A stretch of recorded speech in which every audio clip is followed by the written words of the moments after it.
Welcome my student. আজকে তোমাদের interlocking, এটা এখানে দেখো একটা ইন্টারলকিং কন্ট্রোল সার্কিট সম্পর্কে বলবো। ইন্টারলকিং কন্ট্রোল সার্কিটটা কি? অ্যাকচুয়ালি এটা এমন একটা সার্কিট যে সার্কিটের মাধ্যমে কি করা হয়, আমাদের এয়ার কন্ডিশনার বা রেফ্রিজারেশন এয়ার কন্ডিশনিংয়ে এটা ব্যবহার করা যেতে পারে। ইন্ডাস্ট্রিয়াল অথবা কমার্শিয়াল রেফ্রিজারেন্ট সার্কিটে এইটা ব্যবহার করা হয়।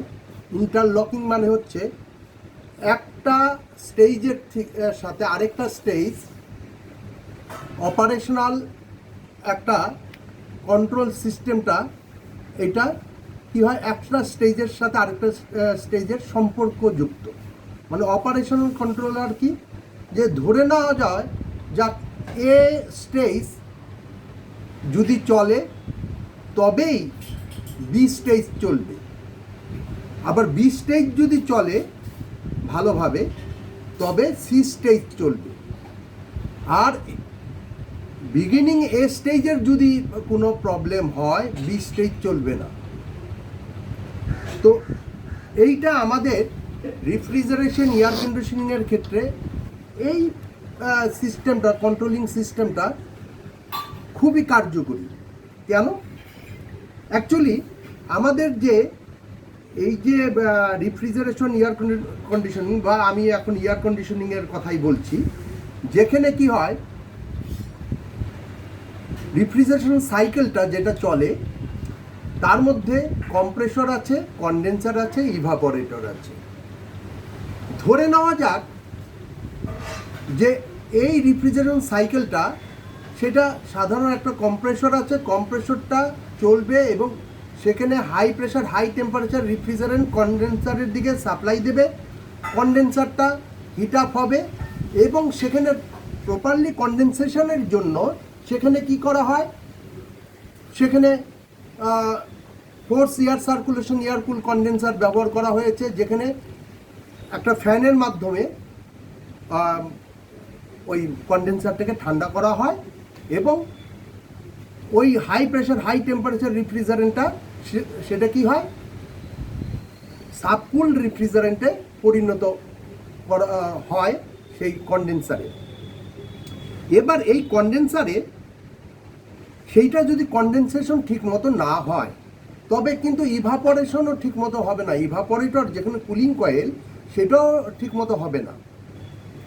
আর ওভারঅল আমাদের যে রেফ্রিজারেশন সিস্টেমে, যে সিস্টেমের সাকশন প্রেশার বা ব্যাক প্রেশার, সেইটার উপরে সেটাকে আমরা কাউন্ট করে বা সেইটাকে লক্ষ্য করে আমরা বুঝতে পারি যে কোনো রেফ্রিজারেশন সিস্টেম, সেটা এয়ার কন্ডিশনিংয়ের ক্ষেত্রেই হোক আর এমনি লো টেম্পারেচার রেফ্রিজারেশন সিস্টেমেই হোক, সেটা কি হয়, ব্যাক প্রেশার বা সাকশন প্রেশারের প্রেশার এবং টেম্পারেচার যদি সঠিক থাকে তবে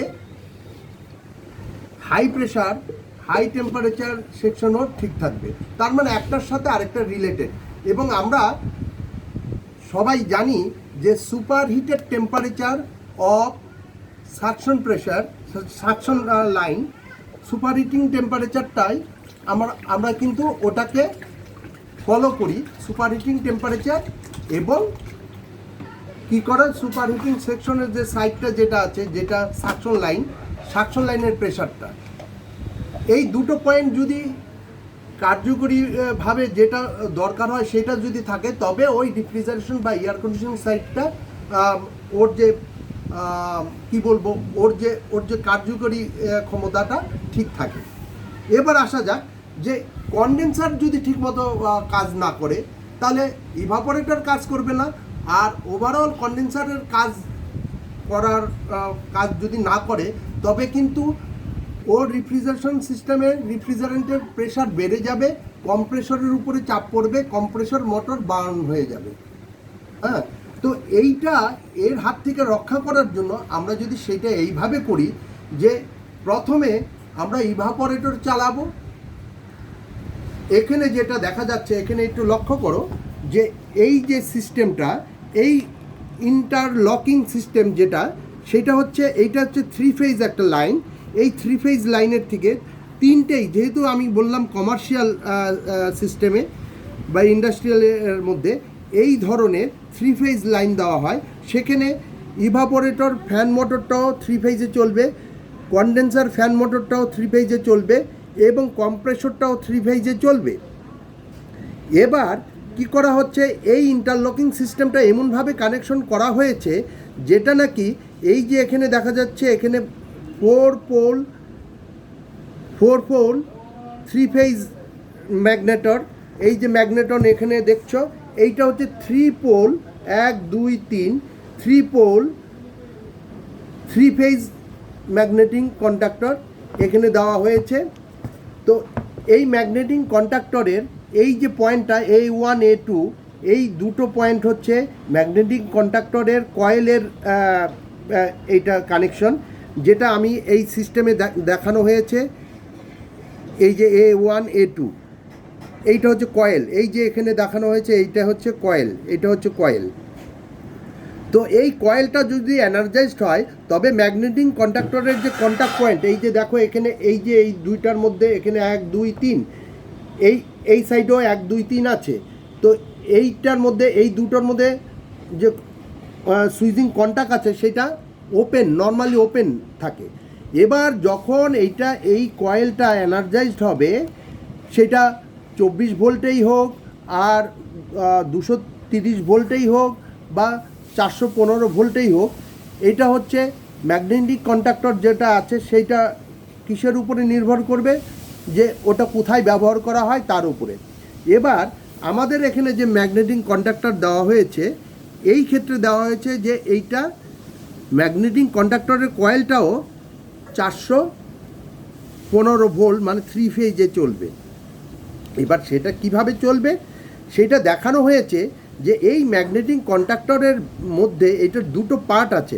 আমার এখানে ম্যাগনেটিক কন্ডাক্টর একটা পার্ট দেখানো হয়েছে, শুধু ম্যাগনেটিক কন্ডাক্টর, কিন্তু অন্য সব অনেক জায়গায় আছে ম্যাগনেটিক কন্ডাক্টর। এই যেমন আছে, এইটার যখন ইনপুট আছে এবং আউটপুট আছে, ইনপুট মানে L1, এই যে L1 ইনপুট যেটা আছে সেটা L1 মানে লাইন 1, L1 L2 L3 এরকম আছে। 4 পোলের হলে L4 হবে।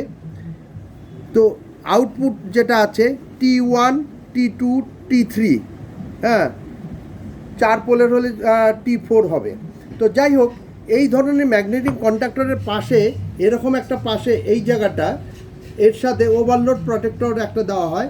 ওভারলোড প্রোটেক্টরও ঠিক এই রকমেরই প্রায় থাকে, আমি এটা দেখাচ্ছি, এই যে এটা এরকমই প্রায় থাকে। এটা ওভারলোড প্রোটেক্টর নয়, হ্যাঁ। তো ওভারলোড প্রোটেক্টরটা এর পাশাপাশি থাকবে, আগে ইনপুট হয়ে যেরকম একটা দুটো স্টেজ, এই যে দেখাচ্ছি এখানে দেখো, এইটা দেখো যে এইটা হচ্ছে মূল ম্যাগনেটিক কন্ডাক্টর, তার কয়েলটা হচ্ছে এটা, আর এইটা হচ্ছে ম্যাগনেটিক কন্ডাক্টরের ওভারলোড প্রোটেক্টরের যে পার্টটা যেটা আছে। এই দুটো পাশাপাশি এরকম থাকে। অনেকটার মধ্যে যেটা এর মধ্যে দেখানো হয়েছে, এই যে এটার মধ্যে দেখো, এইটা সিমেন্সের একটা overload protector, magnetic conductor inbuilt overload protector দেওয়া আছে। আর তার রিসেট বাটনটা এটা, এই যে রিসেট বাটনটা এটা দেখা যাক। L1 L2, এই যে L1 L2 L3 এরকমভাবে দেওয়া আছে। এই এরকমভাবে T1 T2 T3 দেওয়া আছে। আর এখানে 4টা পোলের দেওয়া আছে, 1 2 3 4, 4টা পোলের আছে। এবং এখানে যে ওভারলোড প্রোটেক্টর আছে, এগুলো কি হচ্ছে, এইটা এর মধ্যে ইনবিল্ট সেটা দেওয়া আছে, বাইরে থেকে এখানে কোনো ওভারলোড প্রোটেক্টর কানেকশন দেওয়ার দরকার পড়ে না, যেটা আমরা অনেক জায়গায় এরকমভাবে পাশাপাশি ম্যাগনেটিক কন্ডাক্টরের পাশে আরেকটা ওভারলোড প্রোটেক্টর থাকে। এবং ওভারলোড প্রোটেক্টরের রিসেট বাটনটা হচ্ছে এটা। আর ওভারলোড প্রোটেক্টরেরটা কী হবে, ওভারলোড প্রোটেক্টর একটা বাইমেটাল একটা পার্ট থাকে, যেটা কি হচ্ছে, যার মধ্য দিয়ে ইলেকট্রিসিটি পাস করলে যদি ম্যাক্সিমাম ওর যেটা হওয়া উচিত, যে ইলেকট্রিসিটি পাস করবে, যে অ্যাম্পিয়ার নেবে তার চেয়ে যদি বেশি অ্যাম্পিয়ার নেয়, কারেন্ট বেশি ফ্লো করে, তবে এই ওভারলোডটা হিট আপ হয়ে যাবে। এবং এটা কি হবে, এই ওভারলোডটা হিট আপ হয়ে আমি এখানে একটা দেখিয়েছি যে আমরা এর আগে ওভারলোড প্রোটেক্টর তোমাদের দেখিয়েছিলাম নর্মাল, যে এখানে ওভারলোড প্রোটেক্টরটা এরকম এর কন্ট্যাক্ট পয়েন্টের দুটো সুইচিং পয়েন্টটাকে ক্লোজ করে রেখেছে, মানে নর্মালি ক্লোজ। যখনই এর মধ্যে দিয়ে হ্যাভি কারেন্ট ড্র করবে, এইটা গরম হয়ে বেঁকে যেয়ে এরকমভাবে এই সুইচিং কন্ট্যাক্ট পয়েন্টটাকে থেকে ওপেন হয়ে যাবে, যার ফলে এখান থেকে আর বিদ্যুৎ প্রবাহিত হতে পারবে না। ঠিক এই নিয়ম মেনেই এই ওভারলোড প্রোটেক্টরটা এই ম্যাগনেটিক কন্ডাক্টরটা কাজ করছে। তবে আমরা এখানে যেটা দেখাচ্ছি সেটা হচ্ছে এই ধরনেরই পাশাপাশি একটা ম্যাগনেটিক কন্ডাক্টর আছে, হ্যাঁ, সেইটা এরকম ধরনের। সেটা কিভাবে করা হয়েছে আমরা দেখে নিচ্ছি। প্রথমে এখানে ওভারলোড প্রোটেক্টরটা প্রথমে ম্যাগনেটনটা যেটা এটাকে কাকে চালাচ্ছে, এই ইভাপোরেটর মোটরটাকে চালাবে।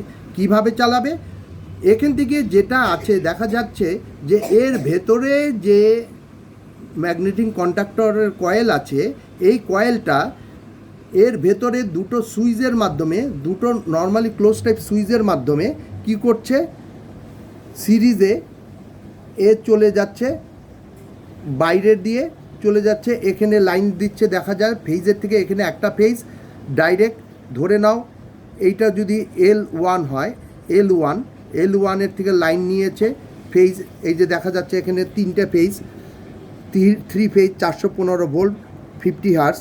এখান থেকে 1 নম্বর ফেজ ধরে নেওয়া যাক, 1 নম্বর ফেজ এটা, এই ফেজটা এখান থেকে এসে এটা চলে যাবে এর ম্যাগনেটিক কন্ডাক্টরের সুইচিং কন্ট্যাক্ট হয়ে এ মোটরে চলে যাবে, কিন্তু সেখানে এখন ওপেন আছে, এটাকে ক্লোজ করতে হবে। কিভাবে ক্লোজ করব, এই ম্যাগনেটিক কন্ডাক্টরের যে কয়েলটা এনার্জাইজ হলেই তবেই এইটা ম্যাগনেটাইজ হবে এবং সুইচগুলোকে টেনে দুটো পয়েন্টকে অন করে দেবে, কিন্তু এখন ওপেন আছে। এইটা এর মধ্য দিয়ে একটা সুইচ আমরা রেখে দিয়েছি।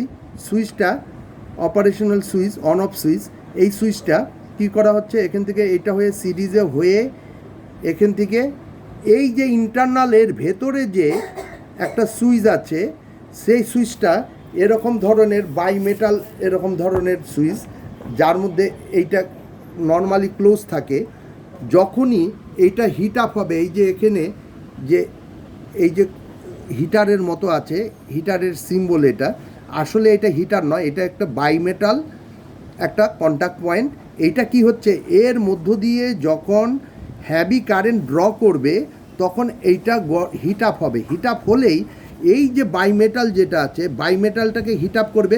আর আমরা জানি যে গরমে কোনো জিনিস, কোনো মেটাল পাত, ওটা এক্সপান্ডেড হয়, এক্সপান্ডেড হয়ে এটা এরকমভাবে এটাকে সেট করা হয়েছে, যখনই এক্সপান্ডেড বা ওটা আয়তনে বেড়ে যায় তখনই ওটা বেঁকে যেয়ে এটা কন্ট্যাক্ট পয়েন্টের থেকে সরে আসে, যার ফলে এইটা অফ হয়ে যায়। এখন এইটা নর্মালি ক্লোজ আছে, এই যে সুইচগুলো নর্মালি ক্লোজ আছে, তার মানে এইটা থেকে যখন এইটা অন করলে, এই যে সুইচটা, মেইন সুইচটা, এটাকে যখন অন করব, অন করার সাথে সাথে কী হবে, এখান থেকে ফেজ একটা আসলো, এই ফেজটা এইভাবে এই সুইচিং কন্ট্যাক্ট পয়েন্ট হয়ে এই ম্যাগনেটিক কন্ডাক্টর কয়েলের একটা পিনে আসলো, ম্যাগনেটিক কন্ডাক্টরের আরেকটা পিন থেকে আরেকটা কানেকশন এসে গেল L2-তে। তার মানে এই L1 এই যে কন্ট্যাক্ট পয়েন্ট যেটা আছে, এইটা বাইরে থেকে তার কানেকশনটা আছে, বাইরে এরকম ধরনের। আমি বলেছিলাম যে ম্যাগনেটিক কন্ডাক্টরের এই যে ইন্টারনালি এই যে সুইচটা আছে, এই যে সুইচ এবং তার মধ্যে ম্যাগনেটিক কন্ডাক্টরের যে কয়েল আছে, এইটা পুরোটাই সিরিজে আছে, সিরিজে ইন্টারনালি এর মধ্যে থাকে, বা এইটার মধ্যে আছে, এটার মধ্যে। তো এইটা কি করছে, A1 থেকে এইভাবে করে সিরিজ হয়ে এইভাবে করে A2, তার মানে এই পুরোটাই ম্যাগনেটিক কন্ডাক্টরের ভেতরে, অথবা ইন্ডিভিজুয়ালি আরেকটা ওভারলোড প্রোটেক্টর দিয়ে সেটা করা হয়। তো যাই হোক, আমরা এই কানেকশনটাকে বাইরে থেকে দিলাম, যেই এইটাকে অন করলাম, অন করার সাথে সাথে মানে আমাদের 3 ফেজ কানেকশন বা 3 ফেজ ভোল্টেজ যেটা আছে, সেইটা 415 ভোল্ট ম্যাগনেটিক কন্ডাক্টরের কয়েলে আসলো, আর এনার্জাইজড হওয়ার সাথে সাথে এই সুইচগুলো অন হয়ে গেল।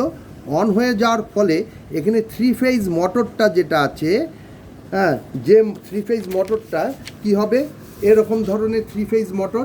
এই 3 ফেজ মোটর স্টার কানেকশন অথবা ডেল্টা কানেকশন যেটাই হোক, আমি বিশেষ করে স্টার কানেকশনের কথা বলছি, আমাদের ক্ষেত্রে ব্যবহার করা হয়, সেইটা মধ্যে কানেকশন দিল এবং মোটরটা চলতে শুরু করলো। এবং সাথে সাথে এখানে দেখা যাচ্ছে 4 পোলের একটা ম্যাগনেটিক কন্ডাক্টর ইউজ করেছি।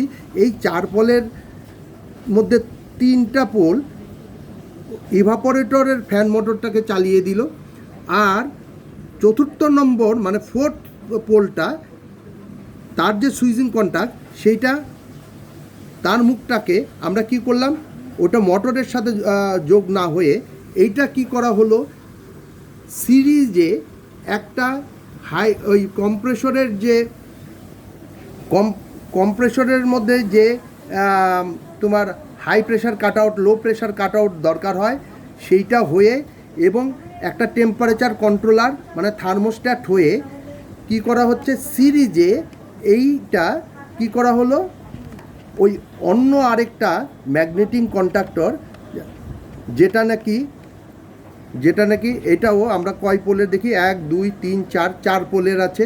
4 পোলের ম্যাগনেটিক কন্ডাক্টর, যেটা কন্ডেন্সারের ফ্যান মোটরকে চালানোর জন্য, 3 ফেজ ফ্যান মোটর এটাকে চালানোর জন্য। এখানেও দেখা যাচ্ছে যে আমরা A1টা পেলাম, এই যে এই ফেজটা আমরা কি, এই যে এইটা লাল রঙের ফেজটা যেটা আসলো, এই ফেজটা এখান থেকে হয়ে সিরিজে এই যে T4 হয়ে এই ম্যাগনেটন কন্ডাক্টরের T4 হয়ে কি করা হলো, এটা সিরিজে overload, high pressure cut out, low pressure cut out, হ্যাঁ, এটা হাই প্রেশার কাট আউট, এইটা হাই প্রেশার কাট আউট, এটা লো প্রেশার কাট আউট, এইটা হয়ে এইটা থার্মোস্ট্যাট হয়ে কি করা হলো, এর মধ্য দিয়ে যখন এর ভেতর ম্যাগনেটিক কন্ডাক্টরে A1 A2 হয়ে লাইন দিল, এবং দেখা যাচ্ছে এখানে একটা ফেজ কাজ করছে, আরেকটা ফেজ L2 থেকে নেওয়া হয়েছে, এই যে এই সার্কিটের L2 থেকে নেওয়া হয়েছে। নেওয়াতে কি হচ্ছে, এইটাও চলতে শুরু, এইটা চললো বলে এই ম্যাগনেটিক কন্ডাক্টরটা কাজ করলো বলে এই ম্যাগনেটিক কন্ডাক্টরটাও কাজ করতে শুরু করলো, যার ফলে হচ্ছে কি, এই ম্যাগনেটিক কন্ডাক্টরটা, হ্যাঁ, এইটা অন হয়ে গেল। অন হওয়ার ফলে 3 ফেজ কানেকশন